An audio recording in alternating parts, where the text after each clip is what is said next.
partie des médias. Donc là pour l'instant, je vous détaille vraiment tous les éléments indépendamment les uns des autres. Aussi bien sur Elementor, sur les articles, les pages, etc. Après, on va regrouper tout ça dans la création d'un site internet pour vraiment comprendre le mécanisme des éléments les uns par rapport aux autres. Alors, si je clique sur médias, on va retrouver donc ce qu'on avait en fait, ce que j'ai mis précédemment, quand j'ai vu sur Elementor, je vous rappelle que j'avais téléchargé des éléments. Donc là, ça nous permet juste de tout retrouver un petit peu. On va pouvoir le classer par liste ici et plus en galerie. Donc là, l'avantage de la liste, c'est qu'on revoit donc le nom par défaut.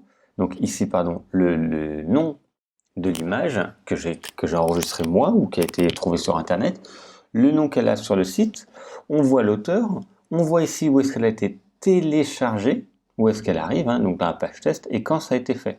Comme ça vous permet de voir où elle se trouve. Si je clique dessus, je vais pouvoir retourner directement dans cette image, je vois le lien permanent par rapport où elle est. Je peux changer ici le nom, montre rose. Je retrouve le lien ici du fichier et je peux mettre à jour. Voilà, après ça c'est des petites informations en plus que l'on trouve. On peut également donc changer un texte alternatif. Donc le texte alternatif, c'est si l'image n'est pas visible. Je vous rappelle, parfois c'est intéressant parce que sinon ça fait un petit carré gris avec un petit symbole d'image pour dire qu'elle n'est pas là. Mais parfois c'est bien d'avoir le texte, la légende, et vous pouvez rajouter une description. Ça c'est bien. Pour tout ce qui est référencement, plus vous allez rajouter de détails et d'informations sur les éléments, mieux c'est. Après, ça prend plus de temps, donc ça, c'est à vous de voir ce que vous voulez. Vous pouvez également cliquer sur « Ajouter ». Donc là, vous allez retrouver la possibilité d'ajouter des éléments, des éléments que vous allez chercher pour les mettre directement dans la bibliothèque, mais qui ne seront pas attribués dans votre site.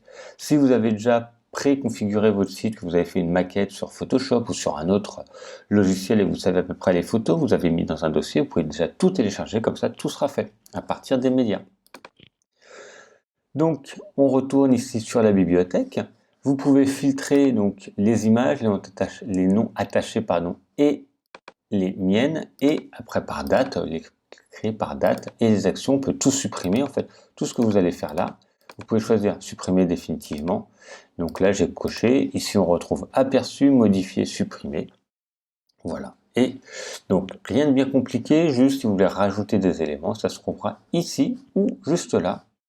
La bibliothèque indique où se trouve et où sont utilisées toutes les images, les vidéos, etc.